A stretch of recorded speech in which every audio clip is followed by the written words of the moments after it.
এই ছেলেটার নাম রাখলাম কৃষ্ণ দাস। হলো না, বলে কেন? ম্যাচিং চাই। ম্যাচিং মানে কি হচ্ছে? আপনার কাপড় জামা কিনতে যান না, ম্যাচিং কিনতে যান, ওই যে ম্যাচিং চাই। দিগম্বরের পেছনে যেন একটা ছেলে নাম করে ব, আমার তাহলে এবার নাম রাখলাম নবম্বর। বাবু এই জন্য আপনার কাছে আসি, দাদা আর আসবেন না, আমার আর ম্যাচিং আমি পারবো না। এখন লক্ষ্য করুন, আবার 5-6 বছর এলাকায় যাইনি, আবার কীর্তন শুনতে এসছি। এবার কিন্তু চুপচাপ বসে আছে। কীর্তনের সাথে প্রণাম করে বলছে, আমার দাদা আপনার স্ত্রী আসা উচিত ছিল। বলছে দাদা এবছর আর একটা নাম কিন্তু আপনাকে রাখতে হবে। আমার দেখুন, আর আমি নাম রাখতে পারবো, ম্যাচিং আমার নাই। ম্যাচিং নেবেন না এরকম নেবেন। বলছে ম্যাচিং নেবো। আমি তার বড় ছেলের নাম ভুলে গেছি, বলছে দিগম্বর। মেজর নাম নটম্বর। এবার নাম রাখলাম সীতাম্বর। দাদা এবার কিন্তু আমার কাছে আসবেন না, অন্য কোথাও যাবেন। বলছে না না, এই 3টেতেই লাস্ট। ভেবেছিলাম যদি একটি মেয়ে হয়, ওই জন্য দেখেছিলাম, কিন্তু 3টে হয়ে গেল আমার, আর কোনো অসুবিধা নেই। এখন লক্ষ্য করুন, প্রায় 5-7 বছরের দিকে যাইনি, তারপরে যখন দেখছি 3 জনকে নিয়ে বেড়া কীর্তন শুনছে আসলে বসে, এই কীর্তন যখন শেষ হয়ে গেল তখন নিয়ে এসছে দিগম্বর। এই দিগম্বর প্রদীপ বাবুকে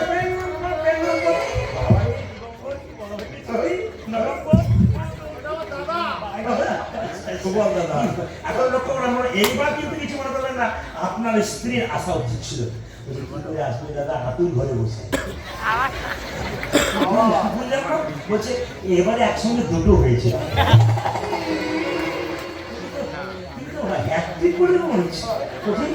এখন যেই নামে পঞ্চপাণ্ডবের বাবা। এখন লক্ষ্য করুন, আমাকে ভক্ত গাইতে লাগলো, সবাই মিলে হাত তুলে গান একসঙ্গে কৃষ্ণ কেশব, সবাই একসঙ্গে একসঙ্গে। কৃষ্ণ কেশব কেশব কৃষ্ণ কেশব কেশব সুধা মাখা এই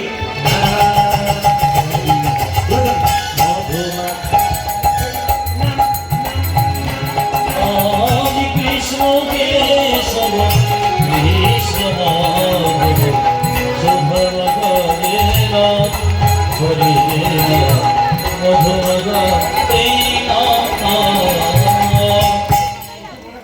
আপনার সবাই তালি দেবেন, কিন্তু একজন এখানে তালি দেবেন না। বলুন তো, যে বলে গেল যুধিষ্ঠিরের কি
Yo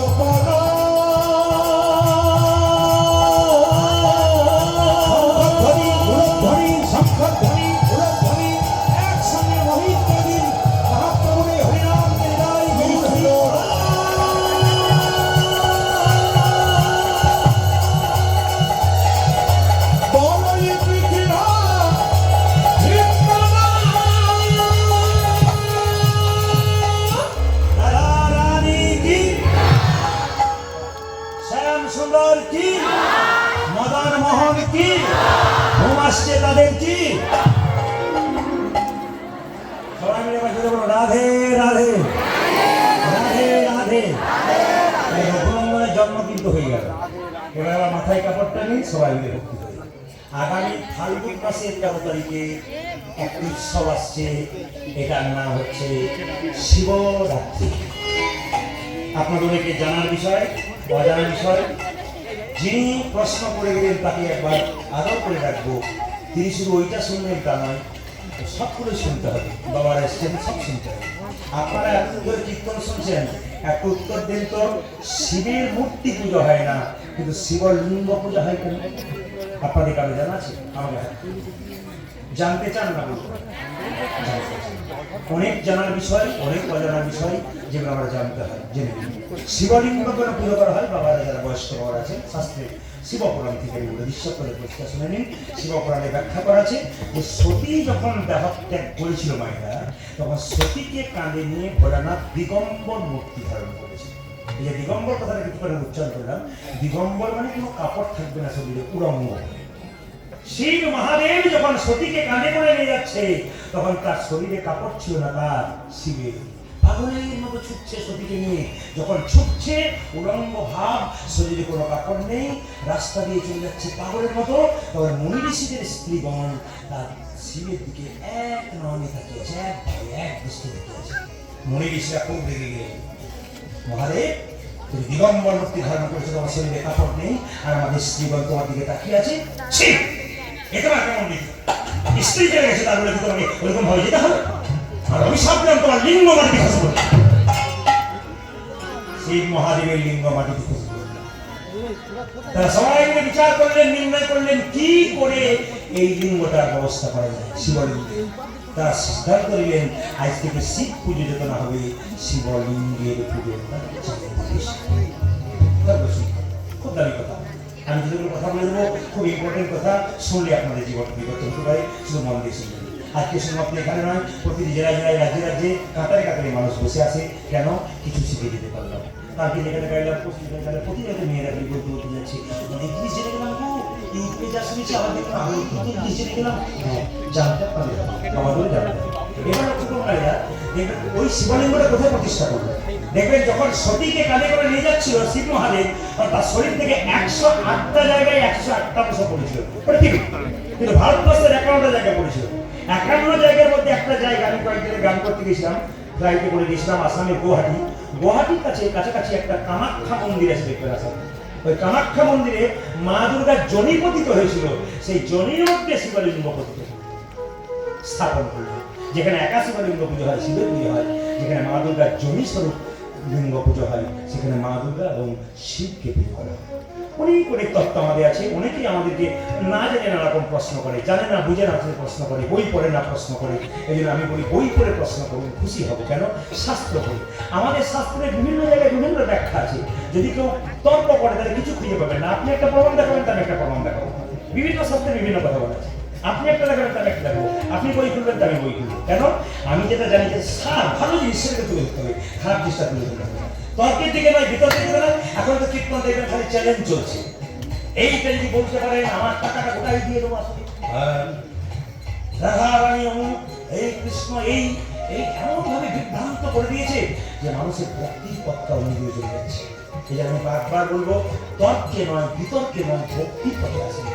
হাজার হাজার লাখ লাখ মানুষ ভক্তির পথে এসেছে, আর একজন চিৎকার করে কৃষ্ণকে এরকম গালাগাল দিচ্ছে, তার জন্য কি আপনারা অপেক্ষা করে থাকবেন? না, সেই পথে আমরা যাবো না। আমরা সেই পথে যাবো যে পথে কৃষ্ণকে ভালোবাসতে পারি, মহাপ্রভুকে ভালোবাসতে পারি। সনাতন ধর্মের মানুষ আমরা সবাই সবাইকে যেন এক হয়ে থাকতে পারি, প্রেমে ভালোবাসায় থাকতে পারি। এটা আমাদের ধর্মে যেটা করে, সব ধর্মকে সমান সম্মান দেয়। আমাদের ধর্মের মানুষ সবাইকে সম্মান দেয়, কাউকে ছোট করে না, কাউকে বড় করে না। এই হচ্ছে আমাদের সনাতন ধর্মের একটা বিরাট বড় জ্ঞান। অন্যান্য ধর্মে দেখবেন নিজের ধর্মটাকে সবসময় বড় করার চেষ্টা করে, কিন্তু আমাদের সনাতন ধর্মের মানুষ সব ধর্মকে সম্মান করে। এটা আমাদের একটা বিরাট পাওনা, কিন্তু যেটা কোনো জায়গাতে নাই, যেটা আমাদের মধ্যে আছে। যেটা আমি আপনাদের বারবার বলবো, মায়েরা, শিব মূর্তি যে আপনারা শিবলিঙ্গ শিবরাত্রিতে পুজো করেন, 4 প্রহরে 4টি শিবলিঙ্গ তৈরি করবেন। 13ই ফাল্গুন 4 প্রহরে 4টি মাটির শিবলিঙ্গ তৈরি করবেন। 4 প্রহরে পুজো করবেন। কিভাবে? একটা পুজো করবেন, একটা শুনে রাখুন, একটাতে দুধ দিয়ে পুজো করবেন প্রথম প্রহরে, দ্বিতীয় পরে ঘি দিয়ে, তৃতীয় পরে দই দিয়ে, চতুর্থ পরে মধু দিয়ে পুজো করবেন। বাবা শিব হচ্ছেন 12 জন বৈষ্ণবের মধ্যে শ্রেষ্ঠ বৈষ্ণব। হর না পেলে হরিকে পাওয়া যায় না, ওই জন্য হরের ভোজন আগে করতে হবে। এবার আমি বলে দিই, আপনার শিবলিঙ্গ পুজো তো করলেন, কিন্তু শিবলিঙ্গ পরিক্রমা কখন করবেন? হাত বার করবেন, এইখান থেকে এই পর্যন্ত, এখান থেকে এই পর্যন্ত। পেরিয়ে যাবেন না, কিন্তু পেরিয়ে গেলে আপনার হবে না, ওটাতে অমঙ্গল হয়ে গেল। বেলপাতা সোমবার দিন বাবাকে দিতে হয়। আশ্চর্যের ব্যাপার, বেলপাতা সোমবার দিন তুলতে হয়। আগের দিনে তুলে রাখুন জলে ভিজিয়ে, তবে দিন, কিন্তু সেই দিন তুলতে পারবেন না। আবার শুনে রাখুন, শিবলিঙ্গে আপনি দুধ ঘি দই একসঙ্গে পিতলের পাত্রে দিতে পারেন, তামার পাত্রে দেওয়া চলবে না। তামার পাত্রে কেউ যদি শিবকে দুধ ঘি দই দেন, শিবপুরাণ পরিষ্কার করে বললো তিনি অন্যায় করছেন, ওটা বিশেষ সমান। ওটা মানুষ যদি কেউ তামার পাত্রে দুধ ঘি দই খায়, ওটাও অন্যায় হয়ে যায়। ওই জন্য আপনার দুধ ঘি দই আপনারা নিজেরা খাবেন না তামার পাত্রে, আর ভগবান শিবকেও দেবেন। তবে ভগবান শিবকে জল দিতে পারেন তামার পাত্রে, আপনারা তামার পাত্রে জল খেতে পারেন, পিতলের পাত্রে দিতে পারেন দুধ ঘি দই। সবচাইতে ভালো যদি চাঁদির পাত্রে দেন, রূপোর পাত্রে, অত পয়সা তো সমান নাই। তাই জন্য মহাজনরা করে দিলেন কি, শিবের আরেক নাম আশুতোষ, পথে সন্তোষ। তাই জন্য মহাজনরা বললে এক কাজ করবো, হাঁড়ি, মাটির হাঁড়িতে করে দাও, তাতে কাজ আছে। শিবলিঙ্গে আপনারা বেলপাতা দেবেন, কটা দেবেন? 3টে দেবেন, ডাঁটটা কিন্তু ভেঙে দেবেন। শিবলিঙ্গে বেলপাতা পিচ্ছিল দিকটা দেবেন, খসখসে দিকটা দেবেন না, যেন বজ্রের মতো আঘাত হয়ে যায় বাবার শিবলিঙ্গে, ওটা করবেন না। কত কত জিনিস আছে শিক্ষার বিষয়। যদি পারেন আপনার এলাকায় ভালো বেলপাতা থাকে, আপনি 11টা দিতে পারেন। শিবের আরেক নাম রুদ্রদেব, আপনাদের 11। এইবার কিন্তু যে কথাগুলো বলবো একটু দামি, খুব মন দিয়ে শোনা দেবেন মায়েরা। আপনারা মায়েরা 3টে জিনিস, এখানে যারা বাবা এসছেন প্রমাণ দিয়ে দেবো প্রত্যেকটি। বরাহ পুরাণ, যিনি বই পড়েন বরাহ পুরাণ খুলে দেখে নেবেন, বলছে যে দেবরাজ ইন্দ্রের গুরুদেবের নাম ছিল একজন বিখ্যাত গুরুদেব ছিলেন, তিনি হচ্ছেন কি স্বয়ং। সেই গুরুদেবকে তিনি কি করেছিলেন না হত্যা করেছিলেন। তার 3টে মাথা ছিল। ইন্দ্রদেব যখন গুরুকে হত্যা করলেন, তখন ইন্দ্রদেবের শরীর থেকে মাছ পচে গেলে, মানুষ পচে গেলে যেমন মাংসগুলো খুশি খুশি পড়ে যায়, সেরকম কিন্তু মাংসগুলো খুশি খুশি খুশি খুশি পড়ছে। এখন ব্রহ্মা এসে বললো, ইন্দ্র যে গুরুকে হত্যা করেছে, জাতিতে ব্রাহ্মণ ছিল, বড় ব্রহ্ম হত্যা, গুরু হত্যা হয়ে গেল, এই পাপের ভাগী কে হবে? যখনই বললে এই পাপের ভাগী কে হবে, সঙ্গে সঙ্গে 3 জন এগিয়ে এলেন, আমরা পাপের ভাগী হবো। প্রথমে গিয়ে লোকে পৃথিবী মা, সে বললো দেবরাজ ইন্দ্রের পাপের ভাগ আমি পৃথিবী মা নিলাম। তখন সঙ্গে সঙ্গে পরম পিতা ব্রহ্মা বলল, তোমার মাঝে মাঝে বন্ধা হয়ে যাবে, কি হয়ে যাবে? তুমি বাঁধ হয়ে যাবে। মানে কি, পৃথিবীর বিভিন্ন জায়গায় দেখবেন বন্ধা মানে ফসল হয়, আমার বিরাট জায়গায় ফসল হয় না, এটা অভিশাপ। কার বলুন তো? ওই যে পাপটা নিয়েছে, তার জন্য ব্রহ্মা বলেছে পাপের ফল ভোগ করবে, মাঝে তুমি বাঁধ হয়ে যাবে। বাঁধ মানে কোনো জায়গাতে তোমার ফসল হবে না, কিছুই জায়গাতে। তবে হ্যাঁ, তোমার মাঝে মাঝে গর্ত হবে, সেই গর্তগুলো কিন্তু পূর্ণ হয়ে যাবে, যে তুমি পাপের ভাগ নিয়েছো। দ্বিতীয় ভাগ কে নিল? গাছ বৃক্ষ। বলে আমরা ভাগ নেবো, ইন্দ্রদেবের পাপের ভাগ। বলে পাপের ভাগ নেবে, ব্রহ্মাদের উপর কাজ করে তোমাকে যেখান থেকে কাটা হবে, তোমার শরীর থেকে আঠা বের হবে। তোর গাছগুলো বললো, তাহলে আমাদের উপায় কি? বলে হ্যাঁ, একটা আশীর্বাদও দিয়ে দিলাম, কি না, যেখান থেকে কাটা হবে, যে ডাল থেকে কাটা হবে, নতুন ডাল আবার কিন্তু তোমাদের গজাবে। গাছের দেখবেন ডাল কাটা হয়, আবার নতুন ডাল কিন্তু গজাবে। এইবার তৃতীয় কারা এলেন? মায়েরা এলেন। মায়েরা বললো, আমরা ইন্দ্রদেবের পাপের ভাগ নিতে চাই। সঙ্গে সঙ্গে ব্রহ্মা বললো, তবে তোমাদের 3 দিন, আর তোমাদের শরীরে রজ প্রবৃত্তি হবে, তোমাদের রজস্বরা হবে। মায়েরা তখন চিৎকার করে বলল, ব্রহ্মা পরম পিতা, আমাদের শরীরে যদি রজস্বরা হয়, তাহলে আমরা কি করবো? আমাদের সমাজে লোক ভালো চোখে দেখবে না, আমরা পুজো পাঠ করতে পারবো না, আমাদের কি হবে? তখন ব্রহ্মা বললো, বেশ, সারা বছর রজ প্রবৃত্তি থাকবে না, তোমাদের মাসে 3 দিন করে রজ প্রবৃত্তি খুব জোরাবে। এটা কিন্তু আপনারা ব্রহ্মার কাছ থেকে পেয়েছেন, ইন্দ্রদেবের পাপের ভাগ নিয়েছেন বলে। আমি বলি না, শাস্ত্র বলা হোক, পুরাণ টাকাবেন না। তো আপনারা যে নিয়েছেন, এই যে 3 দিন আপনারা রজপবিত্র অবস্থায় থাকেন। এরপর আমি বলবো আপনাদের মহাভারতের শান্তি পর্ব আপনাদের নিয়ে। এবার বলবো আপনাদের কৃষ্ণ সংহিতা। পরিষ্কার করে কি বলছে দেখুন, মায়েরা রজ প্রবৃত্তি অবস্থায় 3-4 দিন থাকেন। এই 3-4 দিন আপনাদের কিছু নিষেধ কাজ আছে, সেগুলো আপনাদের খুব নিষেধ কাজ। আগেকার মা কাকিমা যারা আছেন, বয়স্কদেরকে জিজ্ঞেস করবেন, ওই রজ প্রবৃত্তি অবস্থায় কোনো মা সংসারে থাকলে সংসারের কোনো জিনিস স্পর্শ করতে পারে না। রান্না তো দূরের কথা, সংসারে কোনো জিনিস স্পর্শ করতে পারে না। সে এক পাশে 3 দিন একা থাকবে, নিয়ম, এটা নিয়ম। কিন্তু এখন আপনারা, আগেকার মায়েরা করতে পারতো কেন? তখনকার মায়েদের একটা যৌথ পরিবার ছিল, একজন অসুস্থ হলে একজন অসুস্থ ছিল, সে রান্না করে দিত। এখন আপনার মেয়ে যদি 18 বছর বয়সে থাকে, তাহলে আপনার যদি অসুবিধা হয়ে থাকে আপনার মেয়ে রান্না করে দেবে, এটা আপনার অসুবিধা আছে। আপনার স্বামী যদি রান্না করতে পারে তাহলে ভালো, তো স্বামী যদি রান্না করতে তাহলে বুঝবো বাবা, সবাই লোক স্বামী যদি রান্না করে দেয় ভালো। কিন্তু যদি না করতে পারে, যদি অসমর্থবান, শাস্ত্র বললো সমর্থবানদের জন্য ভালো, অসমর্থবান হাম দো হামারা এক। এখন তো হিন্দুদের সব হাম দো আর হামারা এক, বুঝতে পেরেছেন?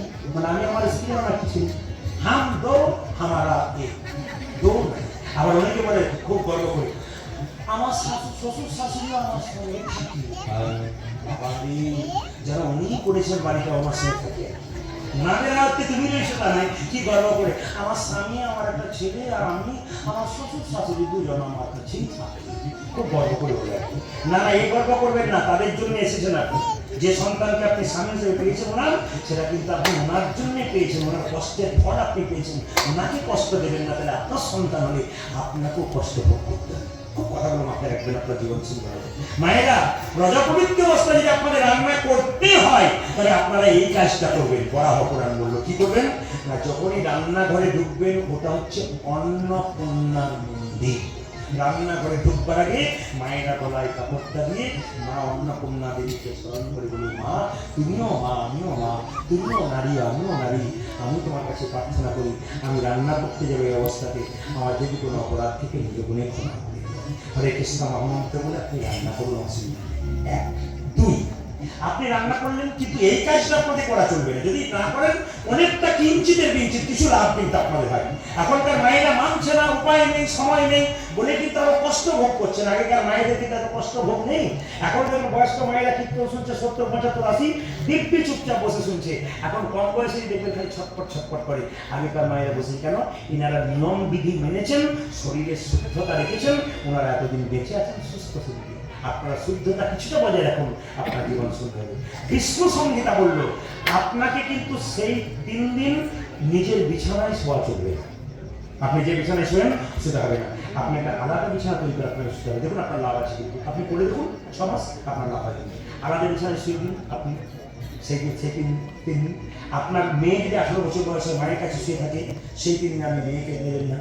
আপনার ছেলে যদি 8-10 বছর বয়সের মায়ের কাছে শুয়ে অভ্যাস করতে দিন, আপনার ছেলেকেও সেই 3 দিন নেবেন না। এবার লক্ষ্য করুন, আপনি একা থাকবেন, যদি ছোট বাচ্চা আপনার দুধ পান করে একমাত্র তাকে রাখতে পারেন, বাকি রাখতে পারেন। এবার দেখুন, মহাভারতের শান্তি পর্ব বলল, যদি কোনো স্ত্রী রজপবিত্র অবস্থায় থাকা সত্ত্বে কোনো পুরুষ যদি তার সঙ্গ করে বা মিলন করে, তবে মহাভারতের শান্তি পর্ব বলল উনি সরাসরি নরকে যাচ্ছেন। কথাগুলো খুব পুরুষদের জন্য জরুরি, নারীদের জন্য জরুরি। কি? যদি কোনো স্ত্রী রজপবিত্র অবস্থায় থাকে, কোনো পুরুষ যদি তার সঙ্গ করে, মহাভারতের শান্তি পর্ব বলল ওনাকে যেতে হবে কোথায়?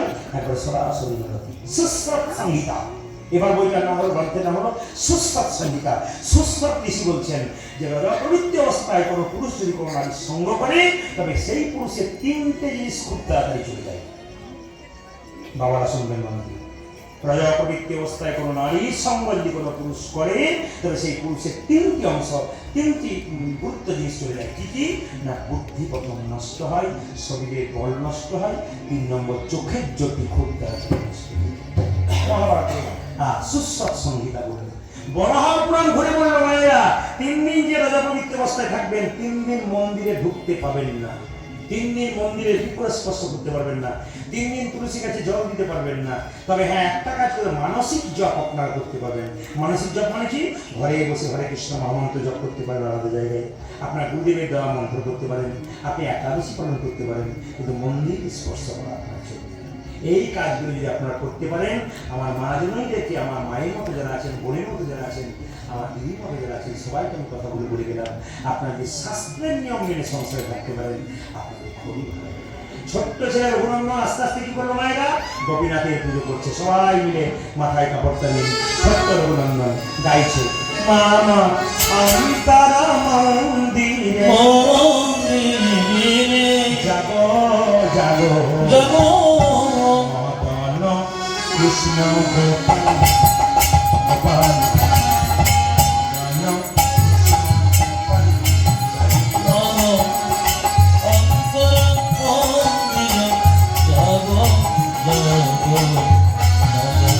Krishna Gopa Gopa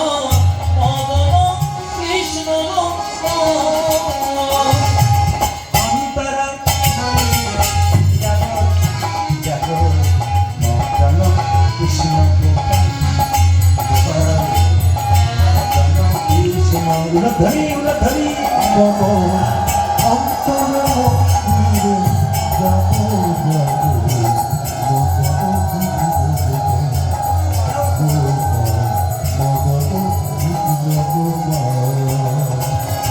লয়ে রাধা এসব রাধা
পাথরের গোপীনাথ নাড়ু খাচ্ছে না। ও তুমি অন্য খাবি না? বাবার হাতে নাড়ু খেয়েছি, তুমি আমার হাতে খাবে না? বুঝেছি বুঝেছি, তোমাকে বাবা চন্দন দেয়, বাবাকে তোমাকে ফুল দেয়, বাবা তোমাকে তুলসী পত্র দেয় বলে তুমি নমনি তুমি নাড়ু খাও। কিন্তু আমি চন্দন দিতে পারি না, আমার তো চন্দন কেনার পয়সা নাই, আমার তো তুলসী পত্র নাই, গঙ্গা জল নাই। তবে শাস্ত্রে শুনেছি, সাধু মুখে শুনেছি, তুলসীর পাতা নাই বা রইল, যদি মন তুলসী কেউ গোবিন্দের চরণে দেয়, যদি চন্দন না রইল ভক্তি চন্দন গোবিন্দের চরণে, যদি গঙ্গা জল নাই বা রইল নয়নের জল গোবিন্দের চরণে দাও। ও তবু তুমি খাবে না? ছোট্ট রঘুনন্দন বলছে, বাবা বাইরে চিকিৎসা করতে গিয়ে যখন ফিরে আসবে তবু তুমি খাবে না? গোপীনাথ তোমার পাথরে পায়ে মাথা ঢুকো। গোপীনাথ রক্ত আর চোখের জলে মন্দির ভেসে যাচ্ছে। পাথরের গোপীনাথ মনে মনে ভাবছে, রঘুরে লোকে আমায় সোনার থালায় রূপোর থালায় কত পায়েস দেয়, কিন্তু তোর মতো এমন করে রক্ত আর চোখের জলে আমার চরণে। কত সুন্দর কথা ভগবান লিখুন। পত্রং পুষ্পং ফলং দেয়ং যো মে ভক্তা প্রযচ্ছতি তদহং পরিতমস্মামি প্রদাত্ম। যে আমায় যেমন ভাবে ভালোবাসে রঘু, আমি তাকে তেমনই ভাবে ভালোবাসি। মায়েরা, ভগবান নিজের মুখে বলছে, যে আমাকে যেমন ভালোবাসবে আমি তাকে তেমন ভালোবাসি। দিনের বেলা 1 ঘন্টা যে ভগবানকে স্মরণ করেন, ভগবান আপনাকে 2 ঘন্টা ভালোবাসবে। কেন? আপনি যতই নেবেন ভগবান তত ভালোবাসবে, শুধু বিশ্বাস করতে হবে। ছোট্ট রঘুনন্দনকে পেছন থেকে গোপীনাথ বলছে, রঘুনন্দন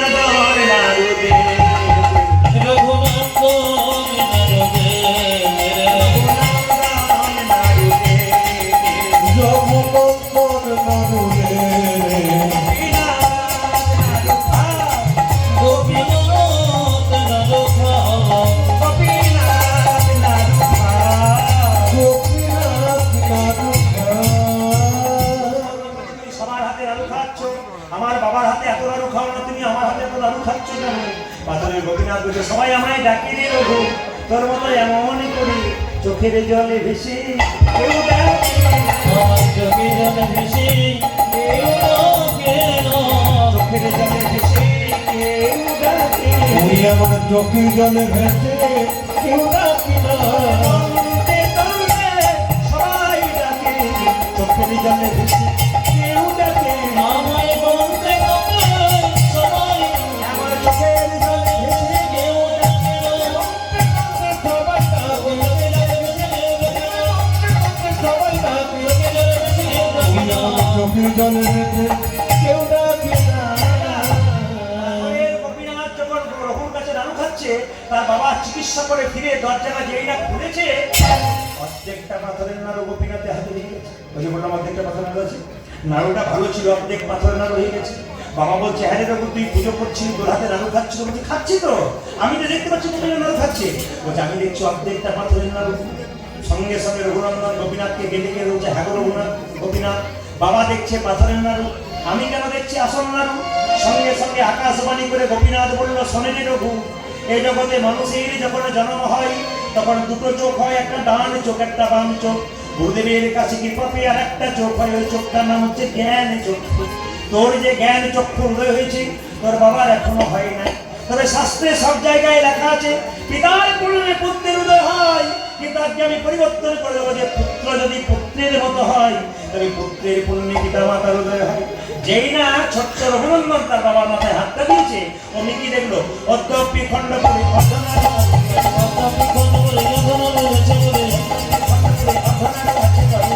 খন্ড করে অত লাগো আছে করে ভক্তগণ জানে জানে দেখলে তো ভগবান জানে জানে। যেন ভগবতী শিরোমণি আরে বাবা বাবা ফিরে কত বানাছে জবরদস্ত ভনে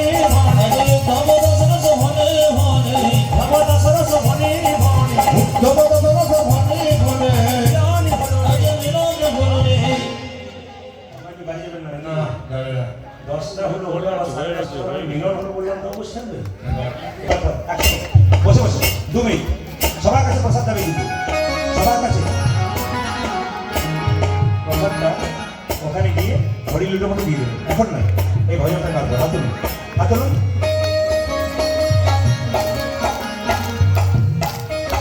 একসাথে।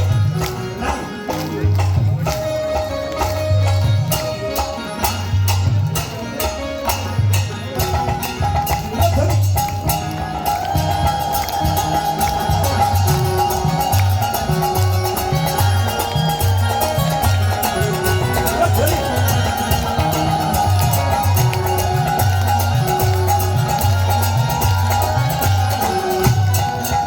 সবাই শুনুন, কিছু খাবার আগে হাত ধুতে হয় না?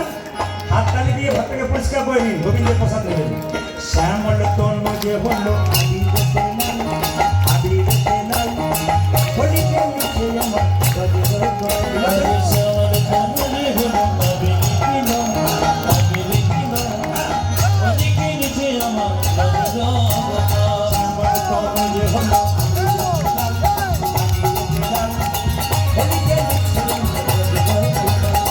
যেমন তোদের হলো আমি রে হবি কেন প্রেমা বন্ধ গোপা সাথে লইয়া শিলা সদা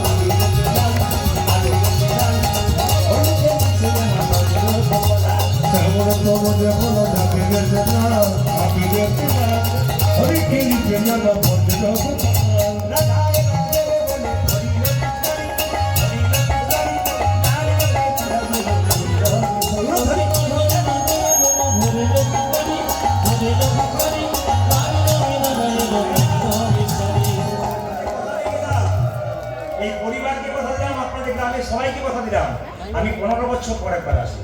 সবাই হাত তুলুন। রাধা রে রদে রে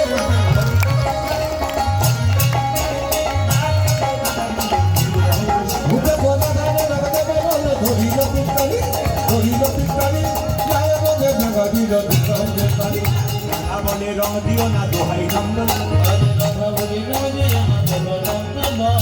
আমাদের রং দিও না দোহাই নন্দন রাধা বলে রং দিও না দোহাই নন্দন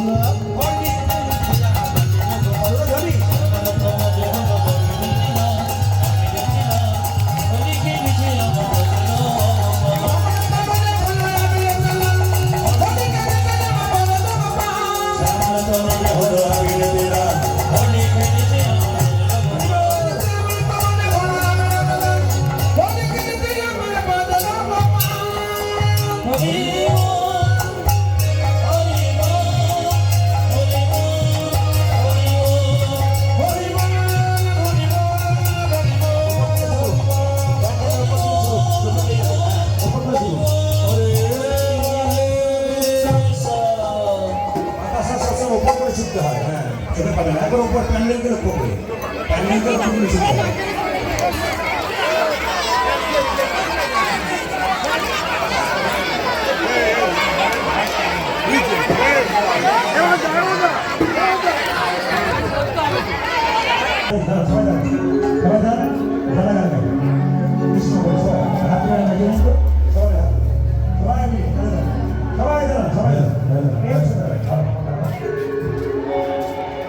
সবাই মিলে দাঁড়ান সবাই মিলে ধরি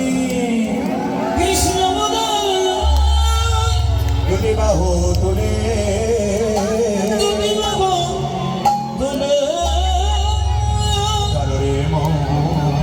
চলো রে মন দাবনে হাত তোল হাত তোল 1 2 3 4 তালিয়া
গোবিন্দ হাত ধরুন 1 2 3 4 1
হবে না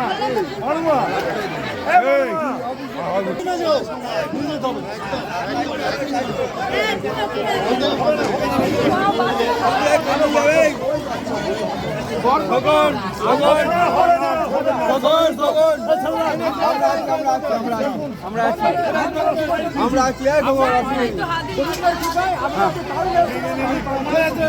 আর আমি আমার পরিবর্তন